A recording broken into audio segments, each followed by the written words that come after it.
હવે કરીશું બુલેટિન ઉપર નજર। બુલેટિનની શરૂઆત થશે આજના દિવસના સૌથી મોટા સમાચાર સાથે।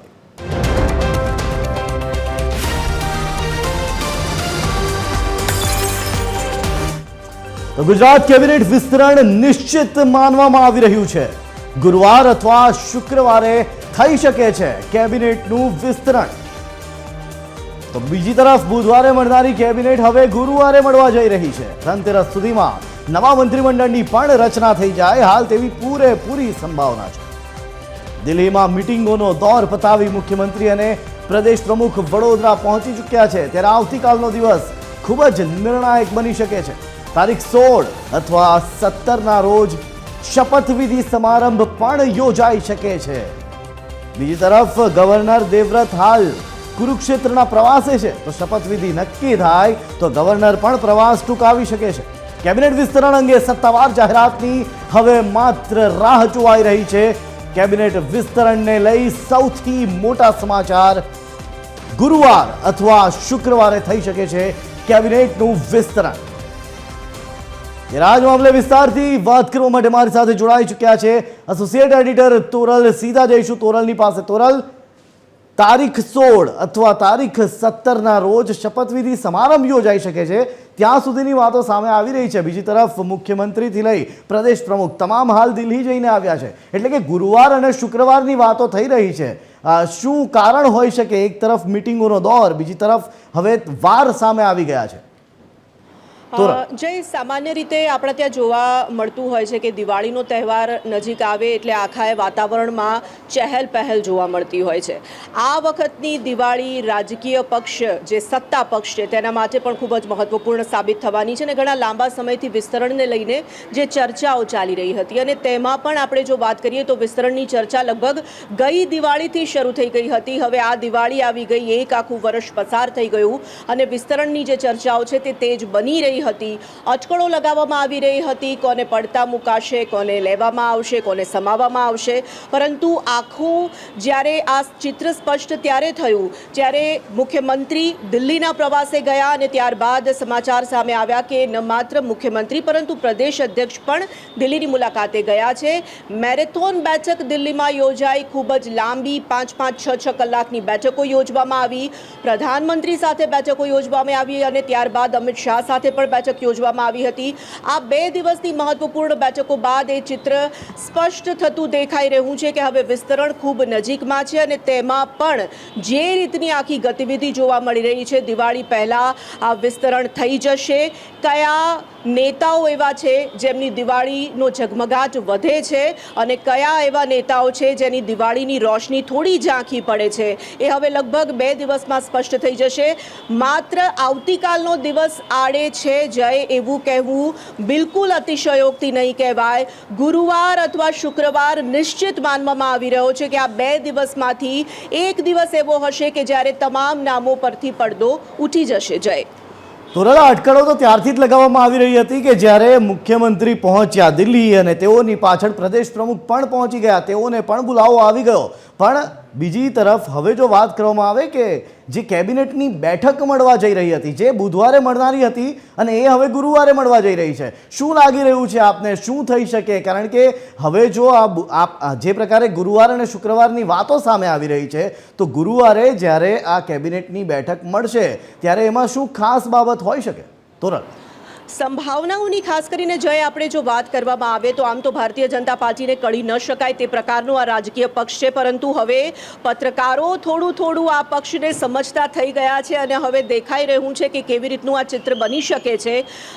દરેક બુધવારે યોજાતી જે કેબિનેટ બેઠક છે આવતીકાલે એટલા માટે નથી યોજાવાની જય, કારણ કે વિકાસ સપ્તાહનું સમાપન આવતીકાલે થવાનું છે।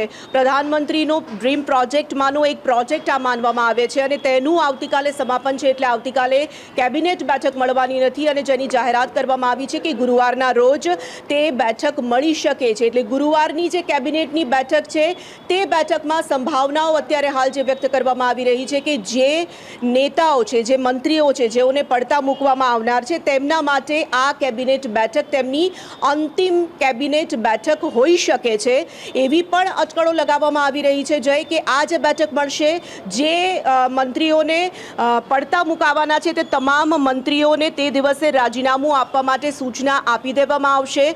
બની શકે છે કે તે દિવસે અથવા શુક્રવાર સુધીમાં તેઓ રાજીનામું આપી દે છે અને શુક્રવારે આખાએ નવા કેબિનેટની એટલે કે જે મંત્રીઓને સમાવેશ કરવામાં આવનાર છે તમામનું નામ જાહેર કરી દેવામાં આવશે. વચ્ચે એક વાત જઈ હું આપને એ પણ કહેવા માંગીશ કે આચાર્ય દેવવ્રત અત્યારે કુરુક્ષેત્રના પ્રવાસે છે અને તેમનો પ્રવાસ તો આમ લાંબો છે, પરંતુ એવી પણ વાતો સામે આવી રહી છે કે આચાર્ય દેવવ્રતને જણાવી દેવામાં આવ્યું છે બની શકે છે કે તેઓ તેમનો પ્રવાસ ટૂંકાવશે અને તેઓ ગુજરાત પરત આવશે, કારણ કે કેબિનેટનું વિસ્તરણ જો નક્કી આપણે જે રીતે કહી રહ્યા છે ગુરુવાર અને શુક્રવારે થશે તો તેમાં રાજ્યપાલની ઉપસ્થિતિ અનિવાર્ય હશે. બની શકે છે કે શુક્રવારે શપથ સમારોહ અથવા તો શનિવાર સુધીમાં શપથ સમારોહ પણ રાખી દેવામાં આવે અને ત્યારબાદ દિવાળીના નવા દિવસોમાં જે નવા મંત્રીઓ નવા પોર્ટફોલિયો સંભાળશે, નવો ચાર્જ સંભાળશે, તેઓ તેમના મત વિસ્તારમાં લોકો સાથે મુલાકાત કરી શકે. બરાબર સોનલ, ધન્યવાદ પૂરી માહિતીઓ આપવા બદલ. તો જે રીતે મારા સહયોગી સોનલે જણાવ્યું એ રીતે કે હવે તમામ દારોમદાર ગુરુ અને શુક્ર ઉપર રહેલો છે, ગુરુવાર અને શુક્રવાર ઉપર રહેલો છે. આવતીકાલનો એક દિવસ છે કે જ્યારે જે એક દિવસ કાઢવાનો રહેશે, પણ બીજી તરફ કેબિનેટની બેઠકને લઈને જે મહત્વની બાબતો સામે આવી રહી છે કે કેબિનેટની બેઠક કે જે બુધવારે મળવા જઈ રહી હતી એ પણ ગુરુવારે મળવા જઈ રહી છે.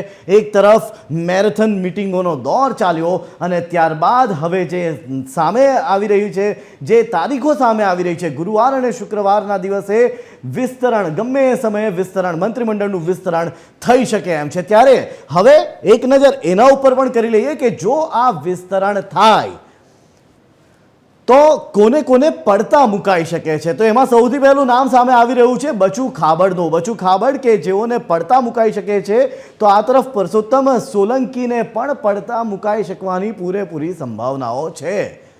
સાથે જ ભાનુબેન બાબરિયા કે જેઓને પણ પડતા મૂકવામાં આવી શકે છે.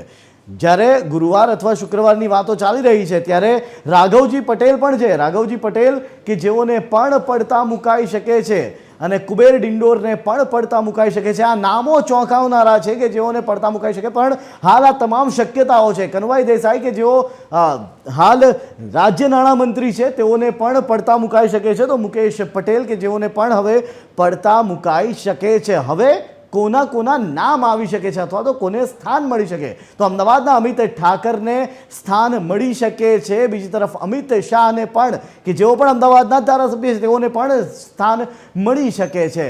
તો જયેશ રાદડિયાને પણ સ્થાન મળી શકે છે. નવા મંત્રીમંડળમાં જયેશ રાદડિયાને પણ સ્થાન મળી શકે છે. આ તરફ રીવાબા જાડેજાને પણ સ્થાન આપી શકે છે નવા મંત્રીમંડળમાં, તેઓને પણ એક સ્થાન મળી શકે છે. અને એવું જ એક નામ છે હીરા સોલંકી. આ એ નામો છે કે જેઓનું હાલ ચર્ચા ચાલી રહી છે, કે જેઓના ઉપર હાલ ચર્ચા વિમર્શ થઈ રહ્યા છે. અને આ એ સંભાવનાઓ છે. કદાચ આ સંભાવનાઓ ખોટી હોઈ શકે, કારણ કે ભારતીય જનતા પાર્ટી છે આ ગમે સમયે તમને સરપ્રાઈઝ આપતું હોય છે અને ચર્ચાતા નામો ભાગ્યે જ ભારતીય જનતા પાર્ટી જ્યારે કોઈ વિસ્તરણ કરવાનું હોય કે કોઈને પદ આપવાનું હોય ત્યારે સાચા સાબિત થતા હોય છે.